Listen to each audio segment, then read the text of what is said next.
seniors. I think you want JJ on the floor. You want Nate George on the floor. You want Donnie on the floor, and you want your center on the floor. Oh, Coach Boeheim is on.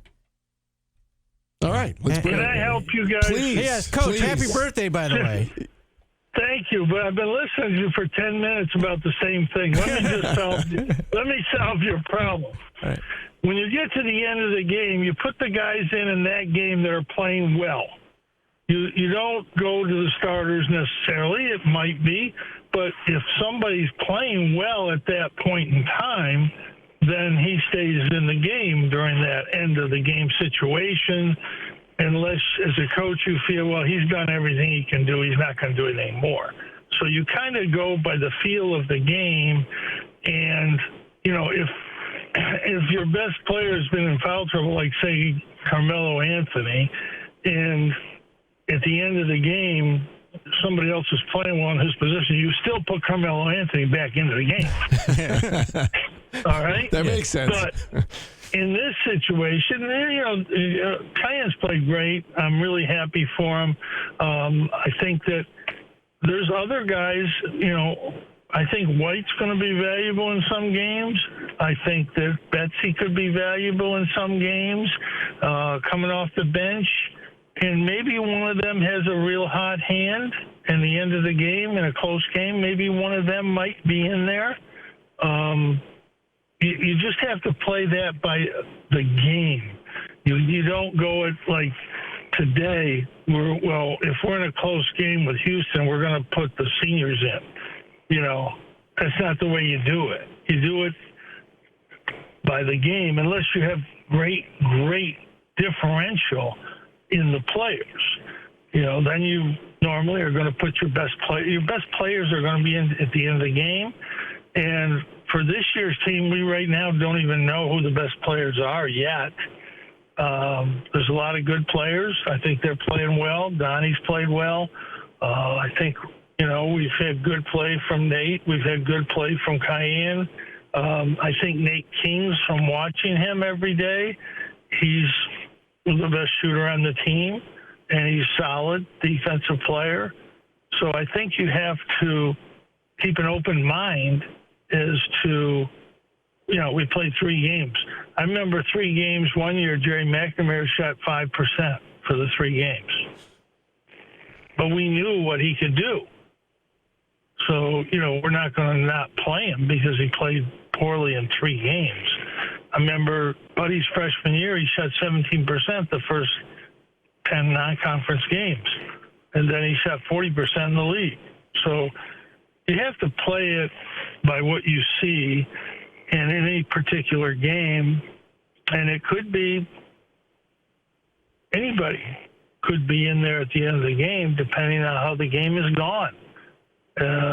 Who's really played well, who's not. Maybe somebody's had fun. It's important to have depth. We talk about that all the time.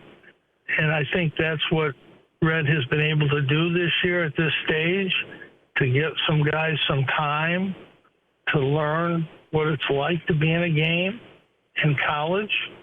And, I think obviously they have a lot of growth to do yet. It's a new team, a lot of new guys. And I think that takes time. And obviously you play Houston, Kansas. These teams are great teams. And, there'll be great tests. But the end of game situations is generally who's really playing the best right now, who gives us the best chance to win. And on some teams, it's your starters. On other teams, it might be a hot guy. You just have to wait and see how.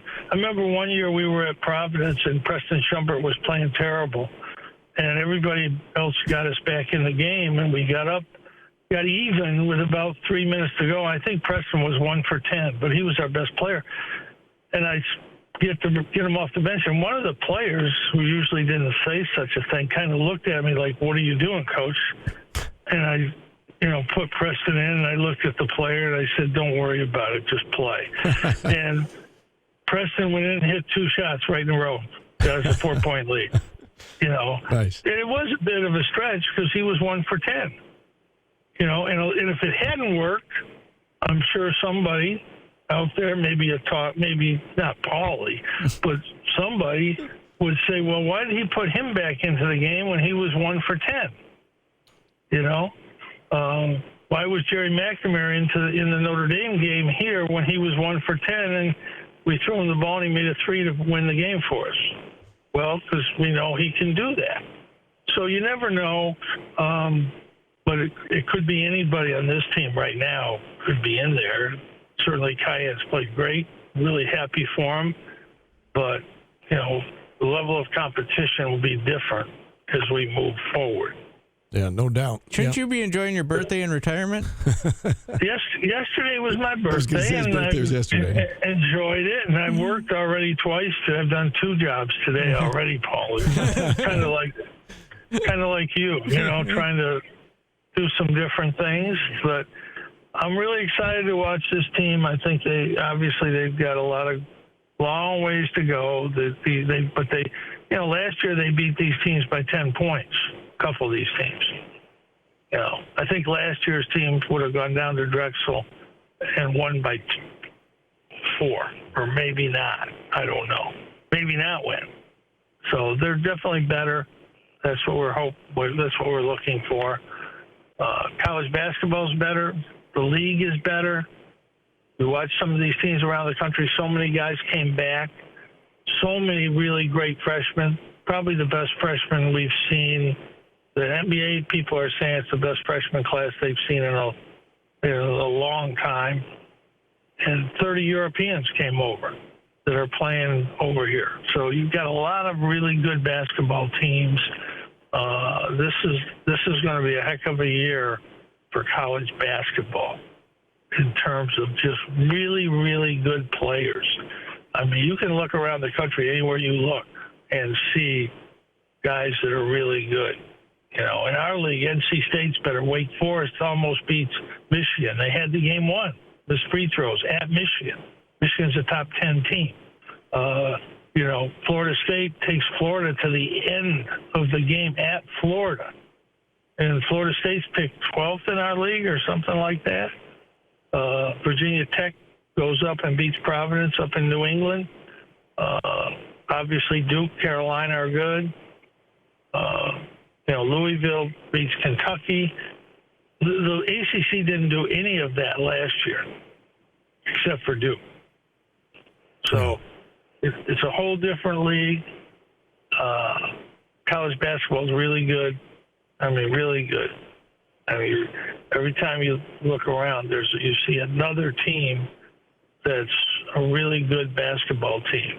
So it'll make for an exciting year, and it'll make for a great tournament at the end of the year. But as far as the end of the game, let's just go with the guys that are playing well that night. All right, Coach, who's had an impact? I do have one question for you. What do you make of the defense so far from this team? You know, it's man to man, so I don't know if you know much about it, but I actually, Paulie, before you were born, we played man to man here. You know, but that's all right. So I'm old, but I still remember that. I think their man-to-man is much improved. They have a little size problem at center against some of the bigger guys, but I love Kyle's. I think he plays hard. I think they've got a lot of young guys that always struggle on defense.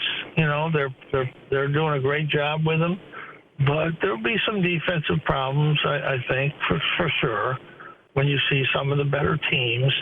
But I think they can mix it up. I think they can press a little bit. I know they've worked on their zone a little bit. I think their man-to-man is good. So I'm very excited about watching this team play and seeing how they develop. I think they have a real good chance to be a real good team. If you can't beat a top 10 team in the country at this point of the year, that's not a big problem. I mean, you want to, but you can still be a really good tournament team and lose to a top 10 team. That's not an issue. Are you going to be good enough to make the tournament? And we are, and there's a lot of teams out there that are. So it'll be fun to watch. It'll be fun to watch this team play. They play hard. They play defense. I think, the key is that when they make shots, they can beat anybody. Coach, we appreciate this.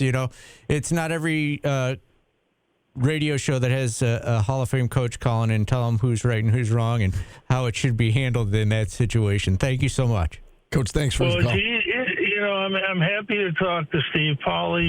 You actually, your knowledge has come a long ways. I mean, but when you start below the surface, but you've done well. You've done well. I'll give you credit. Thank you. He's coachable. Good luck. Yeah, he's coachable. Good luck, guys. Thanks, Coach. Appreciate the call. Jim Boeheim, everybody. What a pleasant surprise. That was fun. Always love hearing from the Hall of Fame.